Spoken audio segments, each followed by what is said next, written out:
I want to tell you about Surah Yusuf a little bit today. Ahsan al-Qasas, the best story, right? The best, bar none. In fact, when someone wants to learn about Islam and they're like, can we have a Quran? We said, okay, here's a copy of the Quran, the translation. And I always recommend they read Surah Yusuf. That's my number one recommendation for them. Read Surah Yusuf. Okay? Because it is so just exquisite, subhanAllah. There's so many lessons in it. And that someone who is looking for the truth, this is an excellent entry point for them. Okay? Surah Yusuf has, check this out, subhanAllah. The amazing nature of it. It starts with Surah of Yusuf al-Islam's dream. Inni ra'aytu ahada ashara kawkaba. Yes? He tells his dad that I saw in the dream 11 stars, the sun and the moon making sajda to them. Okay? Alright, the dream. Then it is the plot of the brothers against Yusuf. Okay? They want to kill him or throw him in the well. They end up throwing him in the well. Then it is the Yusuf al-Islam is rescued, and then the minister who rescues him, or he purchases him afterwards, his wife tries to seduce him. Yes?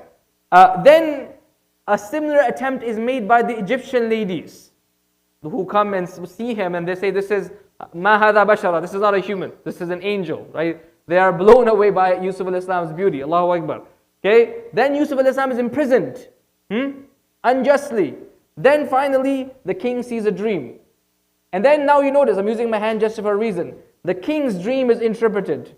Then Yusuf al-Islam is released from prison. Then the confession of the ladies. Then the confession of the wife of the Aziz.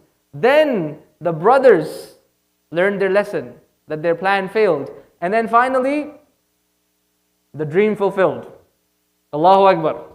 This is the structure of Surah Yusuf. It's so exquisite. It's so amazing. Subhanallah. This is how Allah subhanahu wa ta'ala speaks in the Quran. This is His speech.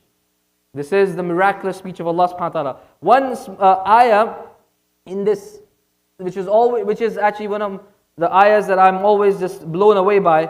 At the very end, when Yusuf alayhi salam says, وَقَدْ أَحْسَنَ بِي, my Lord was kind to me. After everything is done, he is now the minister, his parents are united, Yaqub alayhi salam's sight is back, everything is good. Family is finally reunited, everyone is now on good terms. What does Yusuf alayhi salam say? He says, وَقَدْ أَحْسَنَ بِي إِذْ أَخْرَجَنِي مِنَ السِّجْنِ. Ayah number 100. Allah subhanahu wa ta'ala was kind to me when He removed me from prison. وَجَاءَ بِكُمْ مِنَ الْبَدْوِ, and He brought you all here from the desert. مِنْ بَعْدِ أَنْ نَزَغَ الشَّيْطَانُ بَيْنِي وَبَيْنَ إِخْوَتِي. After shaitan had come between me and my brothers. Allahu Akbar. This is like, subhanallah, this is the ayah that you should write down, and people put stuff on their desk, right, as a reminder. This is the ayah that we should put as a reminder for ourselves. Yusuf alayhi salam suffered a lifetime of trauma. Lifetime, kidnapped as a child, removed from his parents, thrown in a well to die, sold into slavery, imprisoned wrongfully. This is a lifetime of trauma. People go through a little bit of trauma and then they suffer for the rest of their lives. He suffered a lifetime of trauma. And yet look at how he is not even complaining about his situation. He's not even saying, how come all these years were I lost of my life? How come this happened to me? Why to me, O Allah? Nothing. He says, وَقَدْ أَحْسَنَ بِي. My Lord was good to me. Allahu Akbar. My Lord was good to me when He took me out of prison. It was shaitan who came between me and my brothers. He doesn't even blame his brothers. His brothers betrayed him. The ones, when your family betrays you, those who love you, betray you, it hurts even more. He doesn't even blame them.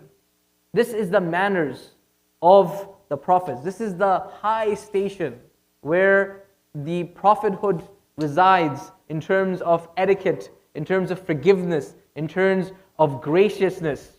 And this is for us the example in our lives to emulate. This is the Prophet ﷺ, when he finally conquered Mecca. He said the same thing that Yusuf a.s. said, لا تثريب عليكم اليوم اذهبوا فأنتم الطلقاء. Go, you are all free. I'm not going to punish anybody. I'm going to say exactly what Yusuf said. This is the example. We ask Allah to allow us to be of those who forgive, those who overlook, who don't complain about the tests that we have in life. And then we know Allah will bring us to the end successful and victorious. Jazakumullah khairan. Sallallahu alaihi wa sallam.